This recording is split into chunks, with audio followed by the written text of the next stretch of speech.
The show is back, and so am I. I don't know. Anyway, we've got a crazy week of stuff to talk about. A lot has happened. It's going to get crazy in here. Welcome to the shit show.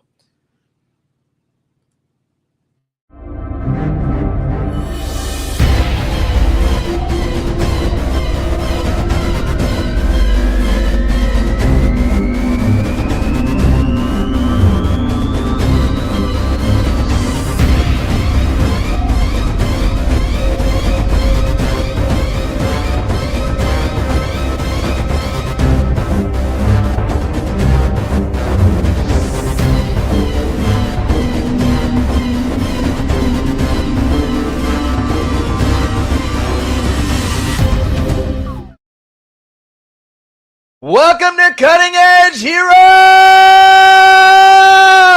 I am the Nerd King, Danny Stewart, here for you and happy to be joined by my one and only co-host this week, the one and only Landon Felter. Landon, how you doing? I'm doing just fine. How are you doing, Danny? I'm doing well. As we previously discussed, life has been busy. I've been trying to keep up, and sometimes that's just what it is.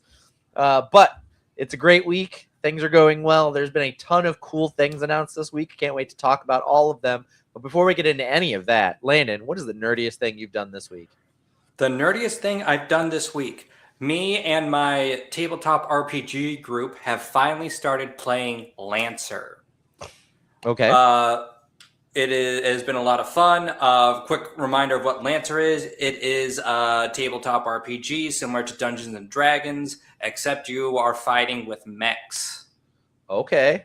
Well, I'm into it. Anything with giant robots smashing into each other it does it for me. Mm-hmm. It has been a lot of fun. A lot of our tabletop group are kind of meh when it comes to D&D combat, but Really? but they've been having a lot of fun with Lancer combat. So yeah, I'm looking at the book cover here. It looks kind of wild. Yeah, it's fun. The lore is awesome. Okay, I will have to check it out. I love a good TTRPG. You know that about me. And I've been wanting to get the Stormlight Archive TTRPG. I've been looking at it, and I've thought about it a few times, but I haven't pulled the trigger yet, but I will eventually. But this might be something I will check out too. Hell yeah. The nerdiest thing I've done this week, I am almost done with Skyward Sword, the GameCube Legend of Zelda game. Wait, is it? No, it was Wii. The Wii Legend of Zelda game. And I'm having a really good time with it. And it's really cool because it's the original, like it's the very earliest in the time, like first instance of Link, Zelda, and Ganondorf all fighting each other. And I knew that. I've seen a lot of the lore and stuff for it, but it's just really cool to play the actual story. So I'm excited to finish that. I'm almost done with the game. All righty, nice. Yeah, I also Blockies. Are you familiar with like the Blockies like model kits? No, I'm not familiar. I've heard of them, but I'm not too familiar with them. I have a bunch of the Transformers ones, mostly the Optimus Prime ones, and I was walking through a store and saw an end cap that had a Darth Vader Blockies model, and I was like, you know what, I'm gonna do it. So I love to put model kits together. Anyway, scooped it up, brought it home. That thing is like almost 8 inches tall, fully articulated, incredible figure. And I enjoyed that so much that I went back and bought the Wolverine Blockies figure from Deadpool and Wolverine. And just the thing that I think is crazy about it is that's bigger than Marvel's Legends figures are now. And you pay about $30 for Marvel's Legends figure now. And the Blockies are roughly the same size, if not bigger. And they come fully articulated, and you get to build the damn thing. So I just think that's really cool. So I've kind of fallen into a Blockies consumer pit, as it were. It's kind of like building your own action figure out of Legos. Yep. I'm kind of surprised that it was the Darth Vader that made you pull the trigger on the Wolverine one and not the other way around. So here's the thing, though. Like, for my money, I'm a classic yellow, black, and blue Wolverine fan. Like that's my favorite Wolverine costume. I know people get here's one. I know people get excited about the brown and yellow Chris Claremont costume, but I've always enjoyed this costume here. This is the Wolverine that I was introduced to first. It's the one that I have the strongest attachment to. And so every time I see one where they do like close but not, they do like variations. I don't really want to spend money on it. And the Deadpool and Wolverine costume was similar but not the same. And so I'm not the biggest fan of that costume as opposed to an actual like Wolverine costume. And so I had been I wasn't thrilled to get it. But then when I saw the size and quality of that Darth Vader, I was like, you know what? I should probably get that Wolverine. Yeah. And were you disappointed with the Wolverine? No, it's really great. I left them upstairs. I would show it off, but maybe for the next show, I will break it out. But yeah, no. So anyway, I'm in a Blockies kick. I may or may not have picked up another one today. So All right. confirm nor deny. Probably talk about it next week. But anyway, may or may not get pictures at like midnight of it. You know. Yeah, you may.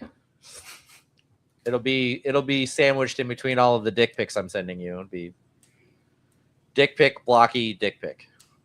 Yeah, it's crazy that you keep putting all those in the group chat too. I feel as though we should be getting HR involved in this, but Get in the Discord, man. I'm telling you, you guys are missing out.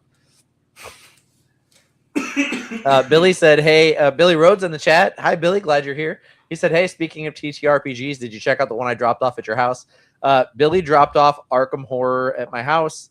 I have not gotten a chance to play it yet, Billy. I am sorry, but I will get to it. I just have not had time. As I was saying at the beginning of the show, I'm very busy right now, and it feels like everything is just like a mile a minute. So, like, I know I'm finishing Skyward Sword, but like I play that in the last like 2 hours before I pass out at the end of the night. Like I don't play it during productive points of my day, and certainly not during tabletop gaming periods. So I will get to it though, Billy, I promise. Cool. Landon, you want to talk about some news?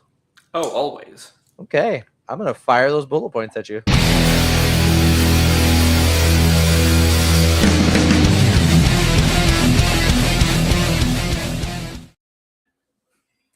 Okay, so this is an all video game. This is an all video game episode of the bullet points because that's all the news I have as well. And I should probably check out your stories before I jump in so that I'm not stealing your thunder. But I don't think we're covering any of the same stories. There is so much going on. Honestly, I tried to steer away from the really major stories and tried to find things that might have been buried just a little bit. Yeah.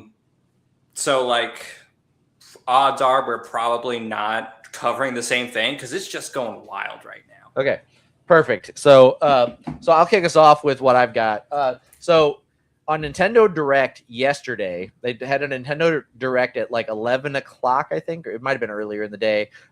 Yesterday, they dropped a first look at the Ocarina of Time remake that they are releasing for the Nintendo Switch 2, and holy balls, does it look incredible. The graphic like upgrades.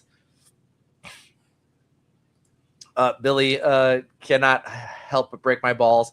He said, oh God, I'm so busy with a video game that came out fucking 15 years ago. Hey, Billy, remind me, how many playthroughs of Fallout 3 are you on again? Spaceboy said Deltarune. Deltarune. Yeah, I'm not playing Deltarune, but if Story Love jumps in the chat, they just got it for their birthday. And Nick Marshall is in the chat, said, yo, whoop, whoop. What is up, Nick? Glad you're here. But anyway, so they dropped a first look at this Ocarina of Time remake. Now, this is the 40th anniversary of Legend of Zelda this year, and people were hoping that Nintendo was going to come with something big for Legend of Zelda, and they have. They fully fucking delivered. This is in an insane game engine. The graphical clarity is so high. The straw mat that Link is laying, that young Link is laying on in the trailer, you can see the individual straw fibers in the mat, which is just insane for a Nintendo game. You know, that's not really something they tend to lean into, is that like crazy realistic quality, and they're going for it with Ocarina of Time. We didn't get a lot of info for like what the gameplay is going to be, whether it's going to be like a 1-to-1 remake or whether it's going to be like an homage but with a different like engine or different gameplay style. I'm really excited to see what they do with it, but I will be pre-ordering it the minute that's a possibility. It looks neat. It looks pretty cool. Yeah, pretty much what Nick said. They did was just show off a couple of visuals. Honestly, I'm not super excited for Ocarina of Time coming out for the fourth time now. Like, Ocarina of Time was a fun game. It was the first 3D Zelda, and like it's the thing that sold a lot of people, quote unquote, sold a lot of people on 3D. That's a big narrative around it. But like, I don't know. It's a good game. Does it deserve as much attention from like Nintendo and the wider fan base as it deserves? Maybe not. But I'm still gonna play it, and I'm still gonna have a fun time. Yeah, I'm gonna play it, and I am excited about it in that it is not a port; it is a full ground up remake. Like they started at ground level and have rebuilt this game with the new engine, and I think that very similar to the success they've had with the Final Fantasy VII remake. I don't think we're just going to get the exact same game. I think we're going to get a much deeper story than what we got in the original Ocarina of Time. Yeah, and separate into 3 parts again. Yeah, maybe. If they didn't learn the lesson from Peter Jackson's Hobbit movies, then they never will. Yeah. Who knows?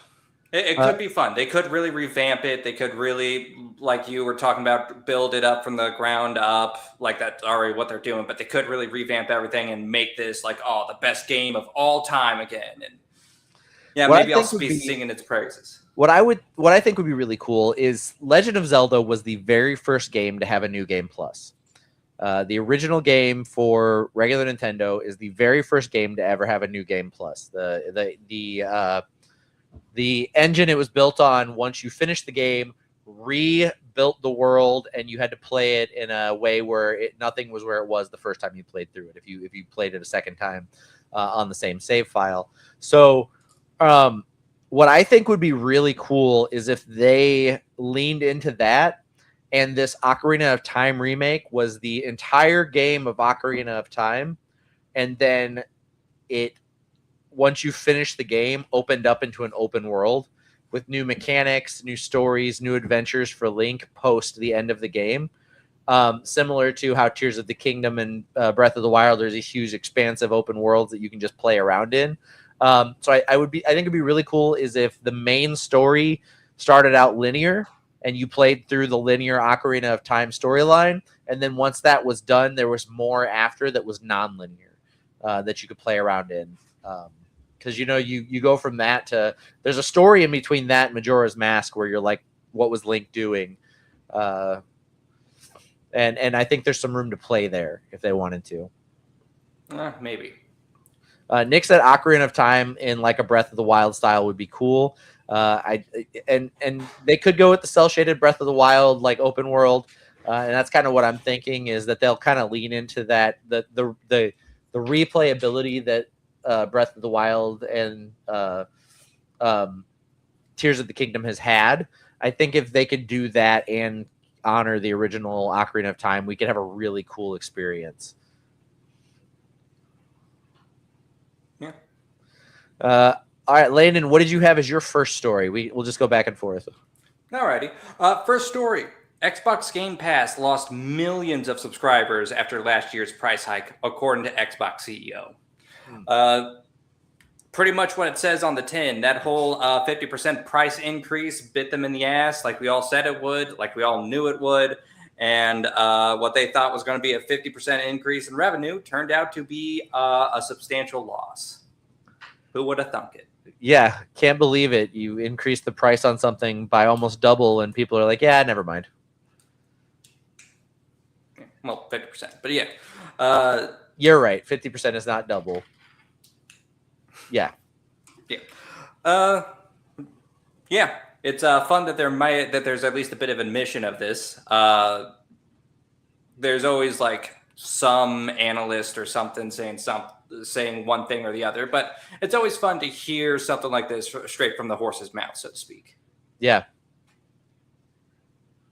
Billy said, "Hey, the 25th anniversary Xbox looked pretty sweet." Yeah. Sure. And then Nick Marshall said, "Math is hard." Yes, that's true. That's valid. Math is hard. Agreed. Yeah. All right, Danny, what was your next story? My next story was we got first look and some gameplay for Kingdom Hearts 4. It was believed after Kingdom Hearts 3 that they were not going to lean into any more Disney stuff, that they were kind of going to get away from that, and they may lean into another fandom alongside of the Final Fantasy stuff. But in this first look at the game, we can clearly see Goofy and Donald are back. There's some very huge nods to Disney properties. We kind of see them in like our world as opposed to the worlds that we've seen them play in previously. So I'm wondering where the hell the story's going. But yeah, Kingdom Hearts 4 is looking great. It was a beautiful trailer. It had actual gameplay footage, unlike Ocarina of Time, and I'm pretty excited for it. Yeah. What I saw looked pretty neat. I'll admit I'm not that big of a Kingdom Hearts fan. I played a couple of the games, but I've never really paid too much attention to the franchise. But yeah, I remember hearing what you had talked about before, how they were wanting to lean away from Disney, and it turns out maybe they want to stick with something with a lot of brand recognition. Who knows? Yes, that's valid. I hope now that Nick Marshall said maybe they're only in the beginning and we lose them and get a different IP. I don't know if that is the case. I think they're probably just going to full send on Disney properties again. What I think will be cool is that this time around, we will have Marvel and Star Wars available as Disney IPs going into this game. So I think there's a world where we could either get one or the other, or maybe both, showing up in a Kingdom Hearts. Yeah, maybe. So I'm hoping there's an adult. Nick said Fox. We just get Sora in the Family Guy universe. Yeah, that's valid. It could be Simpsons. It could be Bob's Burgers. There's a lot. There's a lot there. But I'm kind of hoping that we'll get a MA rating on the game, and that it'll be the first one to feature Deadpool along with Sora, and straight up murking people. So fingers crossed. I think that's a real possibility. I think it's probably a funnier idea to me that Deadpool comes into the game, realizes the age rating, gets bored, and leaves. But to each their own. There could be that too. What was your second story, Landon? Oh, my second story. Another story about loss of sales. The PS5 price hikes have caused a 50% sales drop in the UK. Yeah, shit's tough all around, man. I gotta tell you. Also, like at this point, we're in the summer months of the year of our Lord 2026. Who is still like quick? Like, how quickly are they fucking pushing and selling PS5s at this point? Like, the thing's been out a while. I can't imagine it's like the sales numbers are high. I mean, maybe not, but do you know how many people get like a PS5 just for the main majority of the people who buy PS5s are like, this is my FIFA machine, or this is my, well, it's the UK, so it's really just a FIFA machine, but still. Like, there's still plenty of sales of these things going on, and even if there is like, this has been a decent chunk through its lifespan, we're still like seeing sales numbers, and we're still seeing a steady a sharp decline in sales over at the UK. Yeah. And plus, who wants to be out in this heat right now? The heat index yesterday was 104. Everybody's trying to stay in. Yeah, it was wild. I was outside working on my daughter's car all evening, and I was just soaked in sweat by the time I came back in the house. But yeah, no, you're right. I hope Sony fucking figures it out and then gets the price dropped again. It's not like they've got like a great big uh, console pushing game that's on the horizon that can save them from this. Yeah, it's not like they've been increasing the price multiple times at this point and still haven't addressed that. Yeah. Yeah, I can't even think of what like the next big. Well, fuck yeah, I can. I actually absolutely can. The next big PlayStation exclusive game that's going to hit is Wolverine. Yeah, which is my next story. They finally revealed a longer trailer and gameplay footage from the Wolverine game, and this is going to be fucking gory. This game is going to be a bloodbath, and I cannot wait. I am so excited. I've already pre-ordered it. I pre-ordered it. So they showed that trailer. They opened pre-orders up immediately after the state of play, and I pre-ordered it as soon as it was available. So getting the extra costumes and the exclusive stuff that comes with it. And I paid for the $80 version. I don't remember what the difference is between them, but yeah, I'm pumped.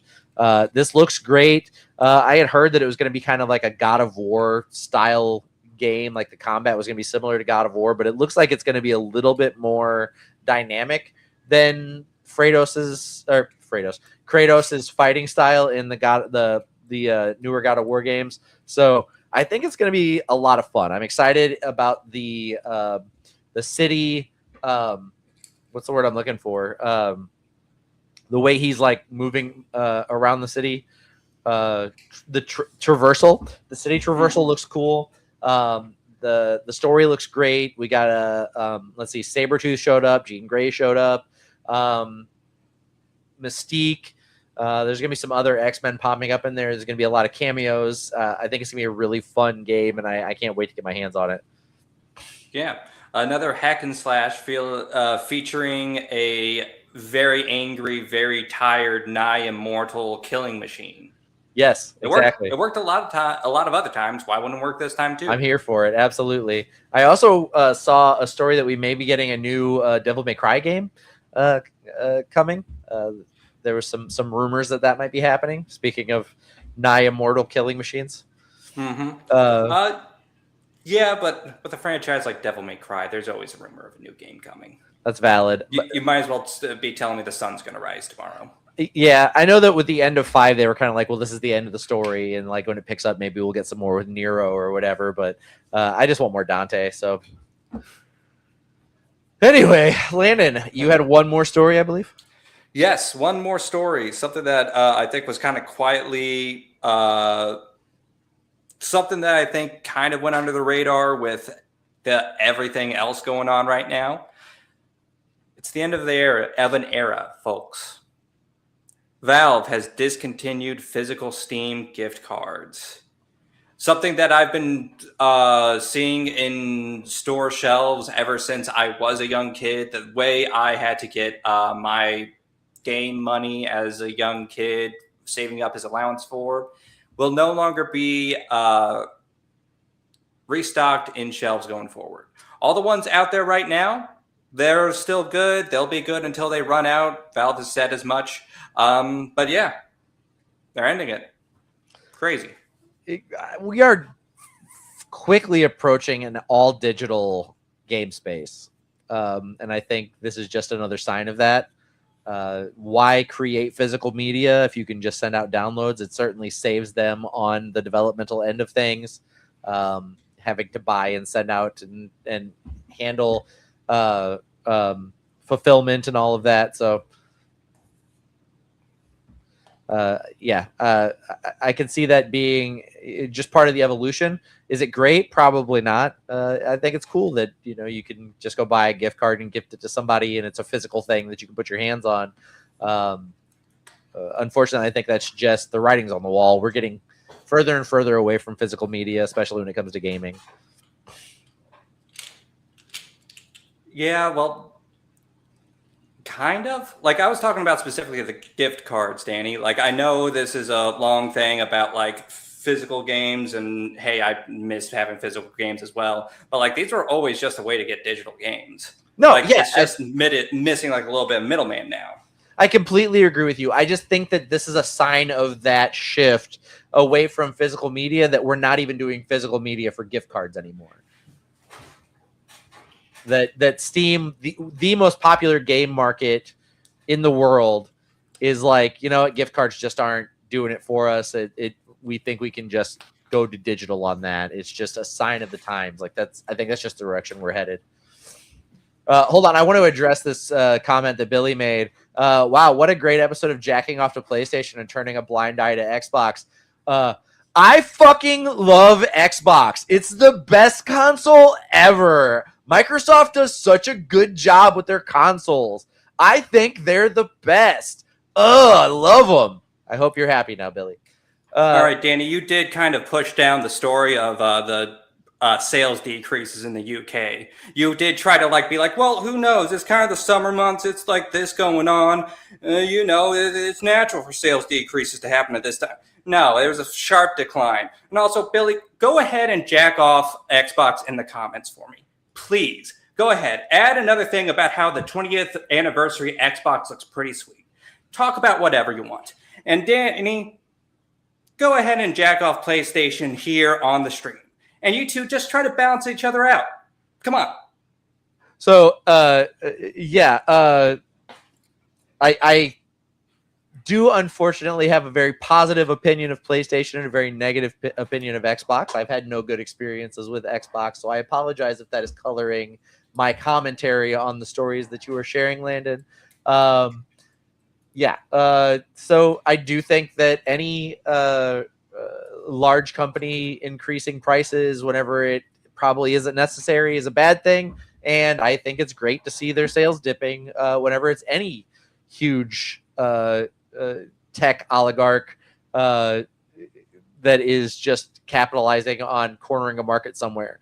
I'm just a PlayStation guy.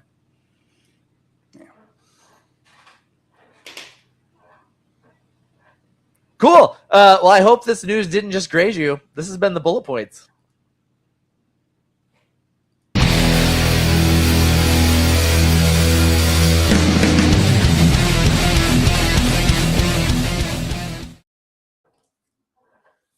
Welcome back to the show. Landon, we spent some time in the theater this last week. I think we saw 2 different movies. Did you happen to make it to Masters of the Universe? I did not make it to Masters of the Universe. But you did make it to the Amazing Digital Circus, did you not? I did. I did get to see the Amazing Digital Circus. Would you like to speak to that a little? Yes. Without being... All right, so I don't want to spoil anything because while it did appear in theaters early for people who are willing to pay a ticket, it does come out in a week from now, a week and 2 days for everybody else. For those of you that don't know, the Amazing Digital Circus is an indie animated show that does post episodes on YouTube. It's one of the biggest indie animation shows right now. And they decided to release episode 9, their longest episode, and the finale of the series in theaters early. And it was good. I don't want to say any spoilers because, like I said, it's going to appear in 9 days. Yeah. And a lot of people were not happy that it was appearing in theaters early because they got every other episode at the same time as everybody else for free. Let me just say, a lot of the most annoying people in the fandom are going to be even more annoying after this, just like every other fandom. A lot of theories get proven. A lot of theories get disproven. And it's going to be a fucking shit show. The fandom has been terrible. All right, Gooseworks, the creator, has tried her best to make a good show. And a lot of people, as always, don't always agree with every decision made by the creator. And it's always worse because Gooseworks is a woman and the internet doesn't treat women great at the best of times. That's valid. And it's Yeah, and it's not going great now. And it's going to be a fucking shit show. I know you want me to talk more about the movie than like the fandom, and what I'm saying has been said a million times before in a million different ways, but it's just, it's a good series. Yeah, Don't let a absolutely. bunch of angry 14-year-olds ruin it for you. Yeah, even if those Check angry it out, 14-year-olds please. are in their 40s. They yeah, so and it's wild because you're talking about it people having to wait to see it who want to watch it on YouTube instead of buying tickets to go see it in the theater, and the final episode got dropped on leaked on the internet like a week prior to the theatrical release. So like every one of those people that's complaining about that has probably already seen it. Yeah, maybe. The movie was good, Billy. If you like the rest of the series, you're probably gonna like the movie as well. Yeah, I have Go tickets. support indie creators, please.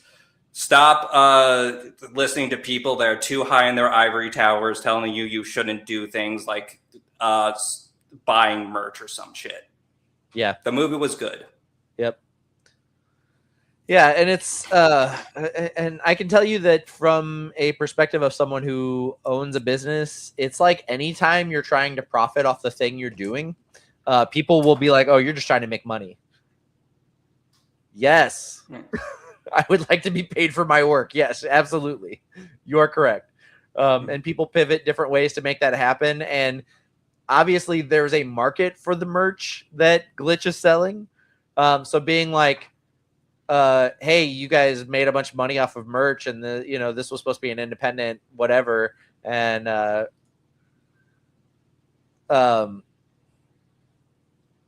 it's like, yeah, you can still, like, every fucking independent YouTube channel that's making any kind of money off of YouTube has fucking merch. Like, I just I didn't understand that as an argument. It's like people are mad because it got popular.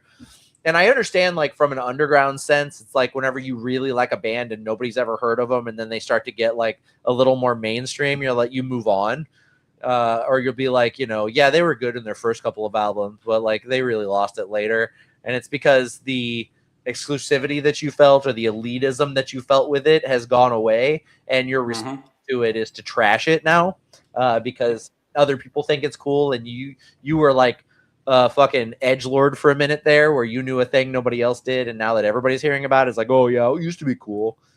Yeah.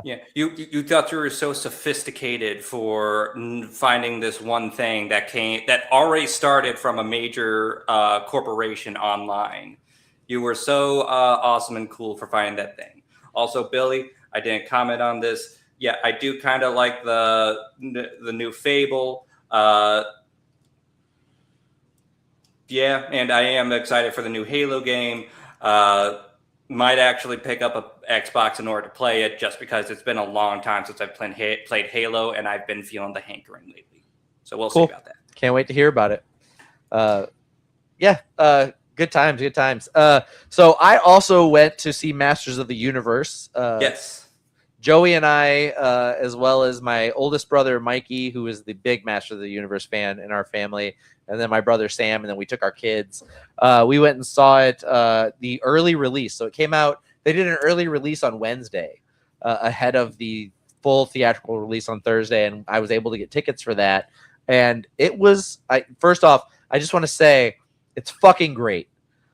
I know it's not doing well in theaters. I don't know why, other than maybe just people are kind of burnt out, or people are maybe a little jaded after all of the 80s nostalgia films that have made it to the screen lately. But it's fucking awesome. Like, it knows its audience. It is a fun film. It's a bit reverent of the 80s while making fun of it at the same time. They did some fun stuff inside it that explains, like, all the characters' action figure names from the original series.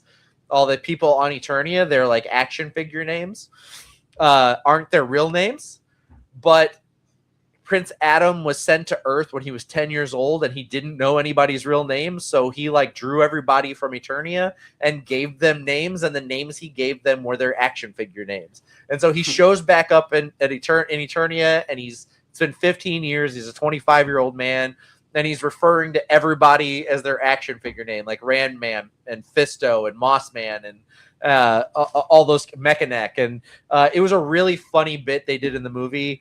And that's just like the tip of the iceberg on that. So I'm not spoiling anything for anybody.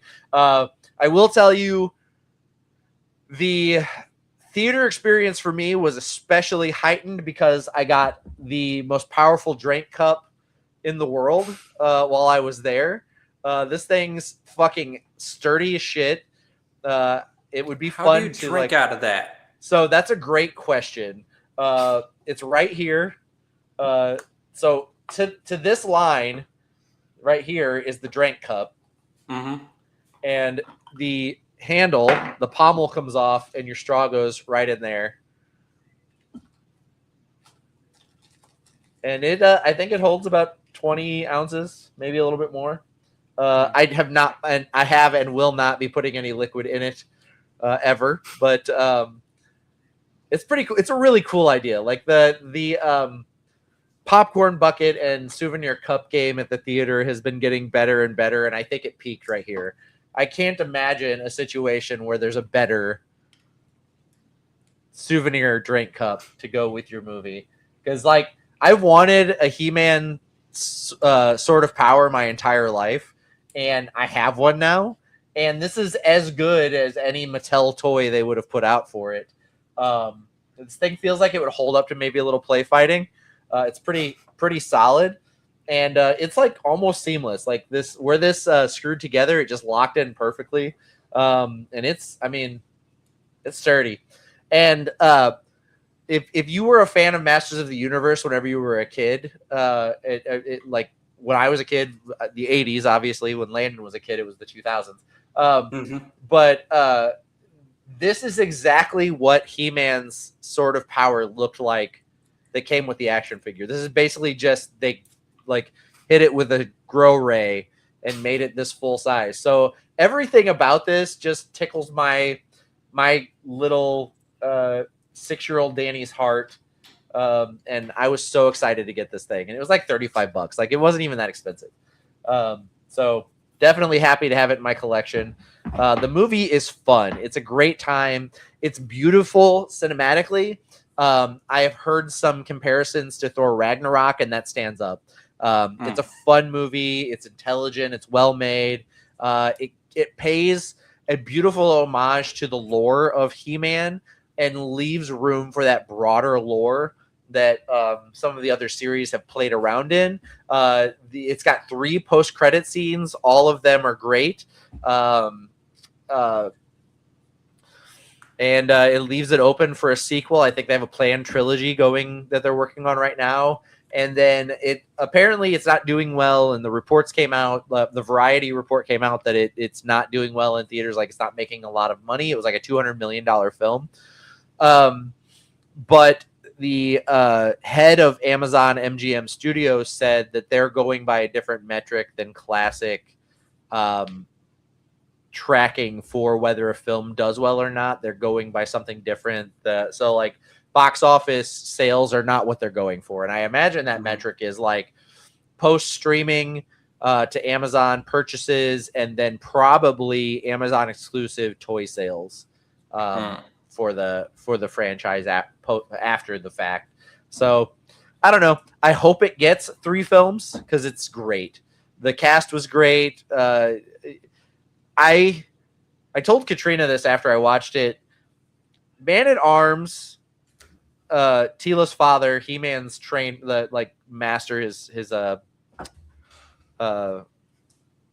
like the guy that teaches him how to fight and stuff. Classically is a white dude with a big red mustache. In this movie, he's played by Idris Elba. And Idris Elba was so spot on for this role that in my memory now, Man-at-Arms was always a black dude with a big mustache. Because it just was so perfect And now when I think of Man-at-Arms, my first thought is the Idris Elba version, and my second thought is the classic white dude version. And some people were really mad about that they changed Man-at-Arms to a black dude, but it was so perfect, man. It's like it's one of those things where like who cares about race if it's the right actor for the role, and that certainly was the case here. So I'm really excited for when it gets to streaming, but try to catch it while it's in the theater because it's very good. I know Jeff Bezos doesn't need any more money, but I really do want to see another Masters of the Universe movie. It was a lot of fun. What was your biggest disappointment from the film?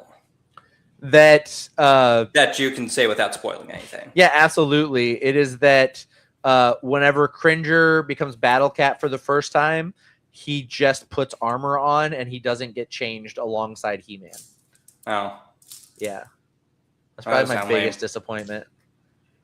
Yeah. I was like, wait a minute. That doesn't make any sense. Cringer is a coward until He-Man turns into He-Man. But in this, they just put armor on him and then he's not a coward anymore. So it was like, that's kind of counter to the way the character's always been. Bothered me a little bit.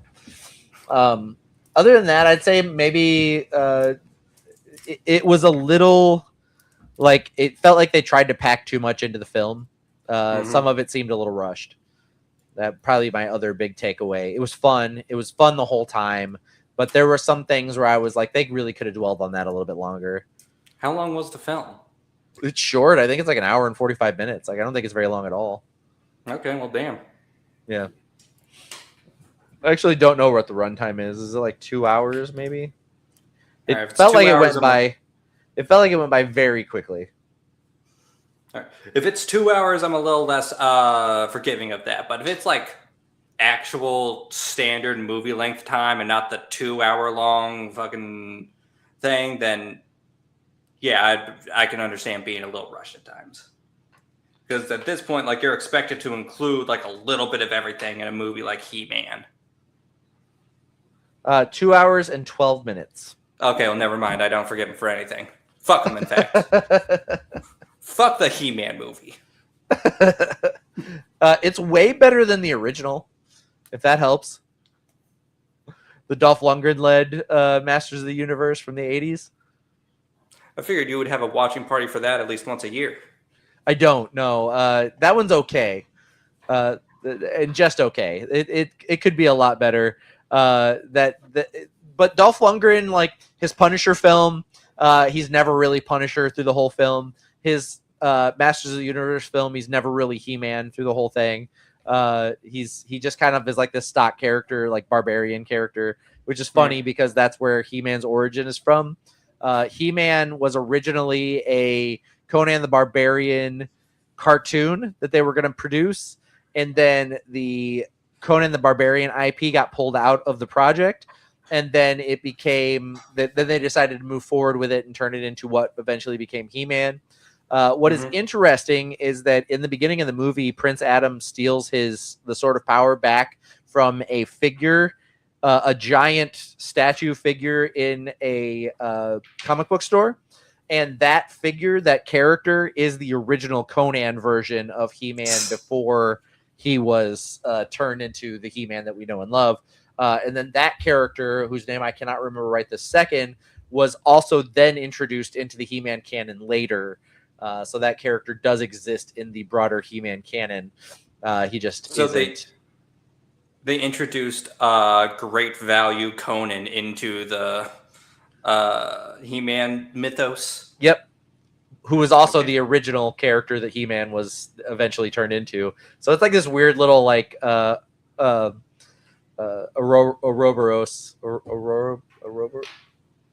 Ouroboros? Yep. Ouroboros. No. Fun word. Anyway, a snake eating its own tail. But yeah, so anyway, that's what I felt about Masters of the Universe. Landon, you want to talk about some cool bikes? Yeah, sure. That's what we're discussing this week on the hit list. Our favorite bikes from Just Assorted Media, actually.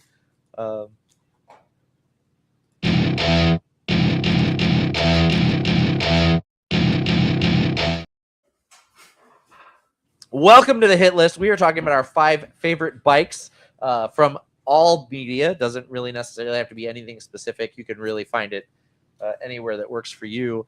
But Landon, do you want to kick us off with your number 5 favorite bike? All right. My number 5 is actually the motorbike from Lisa. Specifically, I'm talking about like the short little segment where you just get to do some cool jumps and everything, as cool as you can in RPG Maker at least. You get this whole long description of how to ride the bike, make sure you do a wheelie before a jump, accelerate at this, decelerate at this, don't wear a helmet, you look like a coward, all that sort of stuff. And then the segment is incredibly short because you end up running into one of the most powerful characters in the franchise of Lisa. And you run your motorbike into him, and it barely even phases him. The bike explodes, and you just end up on the other side of him. He's like, "Oh, sorry for breaking your bike, dog. Sorry about that." And what is this game? Lisa the Painful.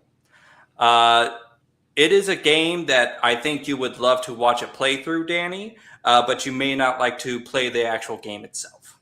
Is it available on Xbox? Shit, maybe. I don't actually know. Okay, cool.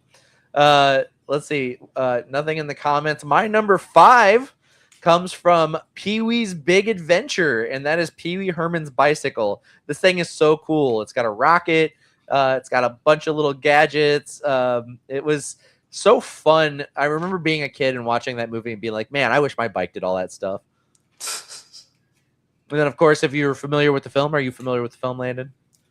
I watched it once as a child many moons ago, Danny. The whole premise of the film is that Pee-wee's bike gets stolen, and he goes on a great big adventure to get his bike back, which he does get it back in the end. And then they make the Pee-wee Herman movie, which is very meta because it's the first Pee-wee Herman movie that you're watching, and then the movie is in the movie.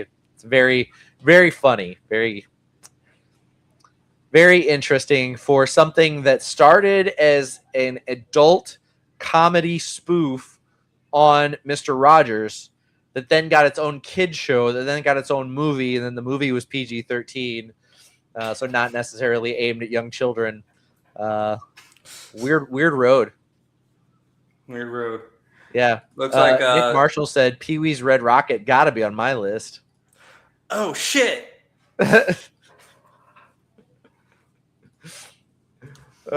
Landon, what did you have for number 4? All right, my number 4. It is Smoker's bike from One Piece. Now, do I think this bike actually looks that good? No. I think it's ridiculous completely because somebody, well, we know who, had to think and had to stop and think, what would be great for my anime that takes place, that has a, that has an age of exploration, aesthetic, and pirate focus. A fucking motorcycle. That's what would make this better. CJ from Nightmares of Nerdscapes is in the chat. He said, yo, what is up, CJ? Glad you're here. I'll give it to a guy who was a big obstacle early in the show and then becomes less so later on. Yeah, Smoker has not done shit for a very long time. Mm-hmm. Let's see. My number 4 comes from the world of Dungeon Crawler Carl. It's the first motorcycle Carl gets. It's the Goblin Copper Chopper. This is basically a steampunk motorcycle that is powered by A, steam, and B, dynamite. Carl gets it early in his adventures in the dungeon. And if you want to find out the fate of the Goblin Copper Chopper, you'll either have to read the first book or wait until the television series drops in a few years. Well, the fact that you said the first motorcycle, I can kind of hazard a guess as to what happens to the Goblin. I will counter with the fact that Carl has unlimited inventory. And while it is his first motorcycle, it could be one of many floating around inside his inventory because it is unlimited inventory. And one of the greatest things about this book series, I don't know if you're reading it at all or not, Landon. I am not. Okay. One of the greatest things about this book series is that this is the first time that the government that's putting this on has tried an unlimited inventory, and Carl puts fucking everything in his inventory.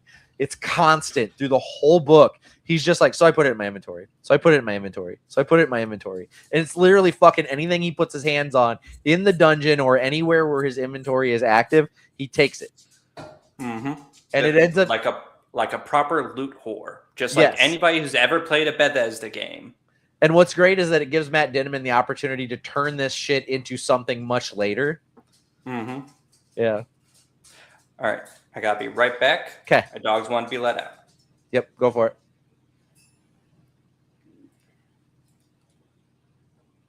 CJ said Carl from New Jersey lives next to a milkshake. Like the episode of Aqua Teen Hunger Force where it's like, hey, Carl, how do you like your tube steak? And he's like, backed in a hole. Classic. And then Nick Marshall said, all the bikes from Biker Mice from Mars. Wild thing, I was at V-Stock today looking around, and they had all of the Biker Mice from Mars figures. And I was like, I should tell someone about this. So I'm glad this was topical for the show. Hi, Landon. Welcome back. Hi. I was Johnny on the spot with getting you back into the show. Yeah. Anyway, what did you have for number 3? My number 3. I have the bike from Red and Blue. Pokemon Red and Blue. This bike costs more money than you can actually carry in-game. You find it first in like the town with the second gym, and you think, oh man, that's going to cost a lot of fucking money. Guess I got to like work my way up to it. And then you get a bike voucher to actually like get the bike without having all that money. And that's a fun, neat little like, ooh, yay, I get this very expensive thing for not at all money. Feels nice kind of feeling. But more important than that, it makes that incredibly slow Gen 1 game not feel like you're slogging through everything because you can actually move fast. How do you get it? I don't remember how you get the voucher. I honestly just play the game, and then eventually I sort of find the voucher. I'm pretty sure you get it from the Pokemon fan club, but I'm not super good at remembering specifically what you got to do to get it from the Pokemon fan club president. But Pokemon Red and Blue is slow as shit, and the bike actually makes it feel bearable. Tight. That's exciting. I've never... I don't want to say never. I played like one Pokemon game ever for the Game Boy. I should have gotten more into it. I never did. Don't worry too much about it. You're not missing much. Yeah, I've played every single Pokemon game and I love them all, but you're not missing much. I promise I won't go back and play them. Good. Yeah. Good. Unless they come out for Xbox. Let's see. My number 3 is Fenrir from Final Fantasy VII Advent Children. So this is Cloud's motorcycle. And if you've ever seen Advent Children, at the end of the movie, when he fights Sephiroth, he opens up the sidecars on his motorcycle, and each one of them has a sword in it. And he takes all the swords out, and he combines them all together to make one massive Buster Sword, and then he defeats Sephiroth with it. One of the coolest fucking things I've ever seen on a screen ever. So just saying, pretty cool. Is the Buster Sword like canonically always been like a composition of all these other smaller swords? Or is this just a specially designed Buster Sword that's supposed to be modular and combines all these different swords? So no. Okay. So in Final Fantasy VII Advent Children, the movie that takes place after Final Fantasy VII, Sephiroth gets resurrected by these clones of Sephiroth that are all parts of him, but none of them are the whole, and then they get combined to bring him back to life for a minute, and then Cloud beats the shit out of him. So Cloud's original Buster Sword from Final Fantasy VII is shown in the movie, still in the ground where he left it at the end of the game. So after that, he got a new Buster Sword, and it's like 8 other swords combined to make it. So he has like throughout the movie, he uses each one individually at different times. And then at one point, he just shows up for the big fight, fucking opens up the saddlebags on Fenrir, and then all of his swords fly up in the air, and then he does this thing where he like zips back and forth and collects them and then pieces it together into one massive Buster Sword. And then that's the size. I think it's a little bigger than his classic Buster Sword, but it's really cool. All right. And also, I just want a motorcycle full of swords. Yeah, well, you can have that, Danny. You have the swords already. You can just get the motorcycle. I have the power. You do. By the power of Grayskull, you can do it. Yeah, what was the thing you were going to say? Oh, I was just going to say that was going to be my next question. Does he ever use each sword individually, or is it just, yeah, we have all these different swords. No, we're not going to use them. Yeah, they get used at different times. And one of the cool things to come out of that is that the mechanics of how those swords combine in one massive Buster Sword works. And I have seen people recreate it in different ways. Yeah. And they sell like a souvenir set of like 8 Buster Swords that will combine into the one big massive Buster Sword. It's pretty cool.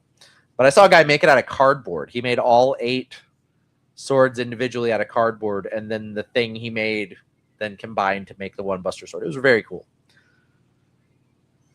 All right. Well, as we all know, cardboard is always a good stand-in for steel. Yes, as we learned through the cardboard age just after the Bronze Age. Yes. So what was your number 2, Landon? Oh, my number 2. It is the motorcycles in GTA, specifically from Vice City and San Andreas. I just always liked motorcycles. They were just always cool. They were, when I was a little kid playing San Andreas at way too young of an age, they were the thing that like I always wanted to have in my garage, the thing I always used all the time. If I could find a cool motorcycle, I was using it. True for Vice City, very true for San Andreas, and yeah, I just always liked motorcycles in those games. That still permeates to when I was playing GTA 5. I did not play a lot of San Andreas, really at all. But the little bit that I did, yeah, the motorcycles were fun.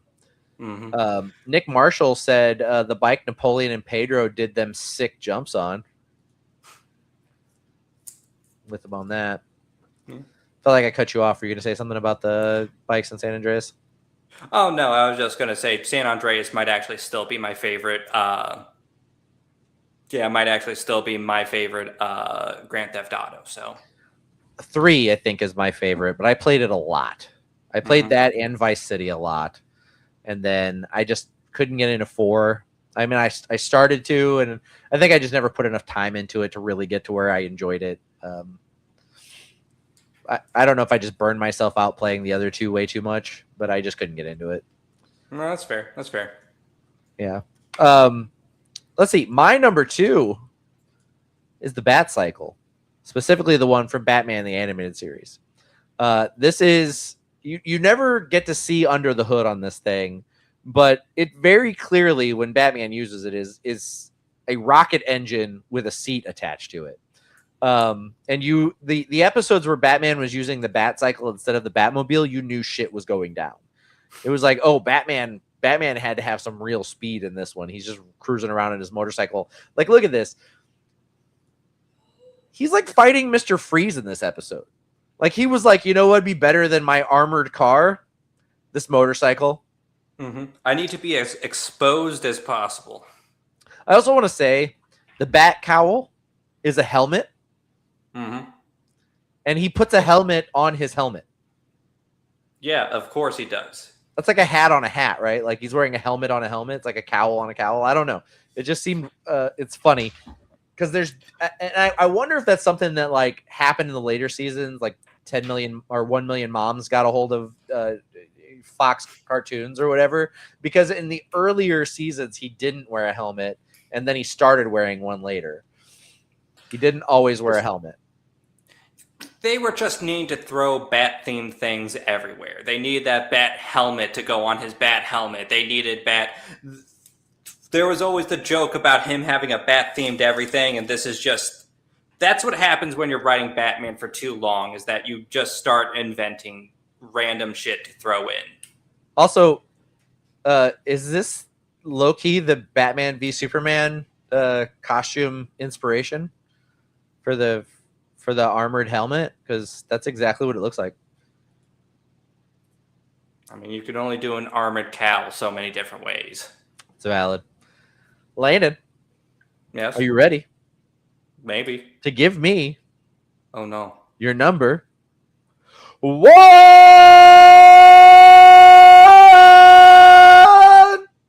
Landon, your number 1, please.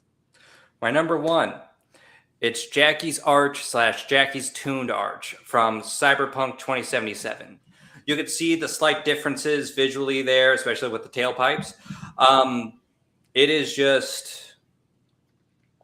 It's a really cool bike. It's a really awesome bike. I've always loved everything I've said about the bikes in GTA. I say the same for this.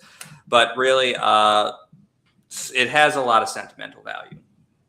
Spoiler alerts for Cyberpunk, if anybody here cares about that. But Jackie Wells is like your best friend throughout the first part of the game. Yeah. He's the person you're always hanging out with. He's the person you're doing your first jobs with. He's friendly. You know his family. And at the end of the first part of the game, he dies. I did not know that. I'm not that far into the game. So, yeah, that was a spoiler for me. Yeah, well, I warned you, Danny. You did warn. Yeah. And you go to his funeral. You leave an item at his ofrenda. His mom sets it all up. His friends and his family are all there. And after the funeral and everything, his mom comes up to you and says, the bike is yours. He would have wanted you to have it. And you could try to refuse it. And she says, nope, you're taking the damn bike. And after that, it's just the thing that I and a lot of other people who play Cyberpunk drive exclusively throughout the rest of their playtime. It's a fantastic vehicle. It has great sentimental value. It's got to be my number 1 bike. I finally have a reason to get further into Cyberpunk. I want to ride this motorcycle. Ride the motorcycle. Do it, Danny. I'll do it. After I'm done catching up on all the Legend of Zelda games I never finished. There's only like 4 or 5 after this one. Well. My number 1. That's perfectly fine. That's only like a quarter of all the Legend of Zelda games. It's like 4 or 5. So you're doing good, Danny. I've played a lot of them. Yeah. That's still more Legend of Zelda games than I've played. Landon, you're missing out, bud. I really kind of figure you'd be a Legend of Zelda like stan, like that you'd be like got to play all the Legend of Zelda games. Like with your love of like Skyrim and other like medieval fantasy style games, I just figured that'd be right up your alley. I mean, I do love Legend of Zelda. Of course, I've played like a ton of the games and everything. I just haven't played all of them. I've never really made it my mission to play all of them. Like, I'll pick one up every so often, but like, I don't know. With my ADD, I bounce from franchise to franchise and different game to different game way too often. I probably won't pick up Spirit Tracks or what's another one I'll probably never play. I would never replay Legend of Zelda 2 Link's Adventure. It was awful the first time I played it. What's wrong with that? What's wrong with Legend of Zelda 2 Link's Adventure? What was wrong with that game, Daniel? You know, it just was a left turn that should have been a right turn. It was it was a worse version of the first game by far. It was the second game. They were still trying things out. They were seeing what worked and what didn't. It's what people refer to as the sophomore effort. Yeah. My number 1 favorite bike is Kaneda's bike from Akira. You know, you have seen this bike even if you've never seen Akira, because the classic sliding motorcycle scene from Akira has been emulated in so many TV shows and films and cartoons.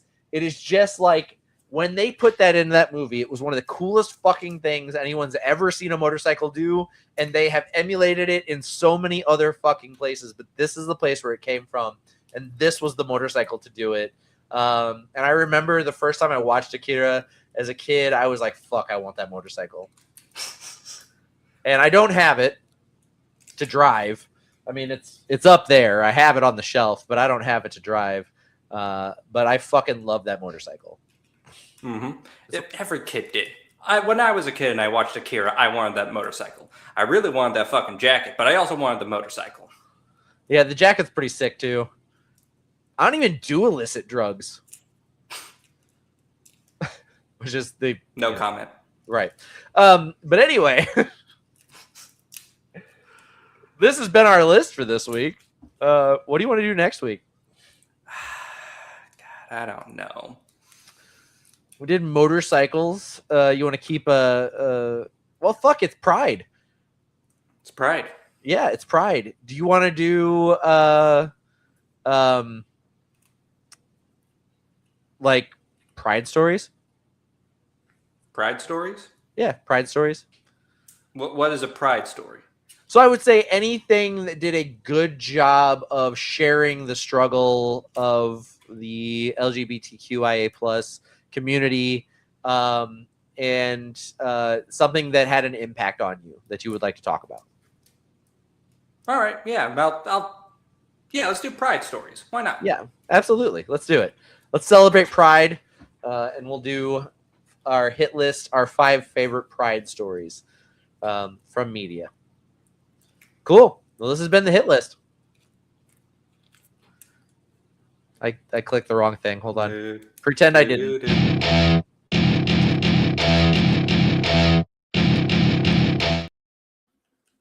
Welcome back. This has been our show for the week. Thank you guys for being here. Thank you all for being in the comments. We enjoyed talking with each and every one of you, especially Billy. Landon, you got anything you want to say to the folks? Holy shit, we're under 2 hours. It's a Christmas miracle. It's a Pride miracle. It's a Pride miracle. Honestly, just like every week, thank you all for coming out, watching the show, interacting with us. I say it every week because every week it's still as true as it was the last. You all are the part that makes this a show. Without you watching, we're all just guys talking to walls. And while we would do that anyway, it's nice to have some company while we do that. But honestly, thank you all for tuning in. CJ said it's his fault. He got here late. You didn't derail the conversation enough. Yeah, and we're down a person too. There's one less person interjecting. Joey should be back next week. I know most of you tune in just for him. So, but anyway, I almost didn't come without him here. Yeah, I don't blame you. He's the glue that holds the show together. Actually, that's you, Landon. But anyway, from all of us here at Cutting Edge Hero, you've been great, and we've been Cutting Edge Hero. See y'all.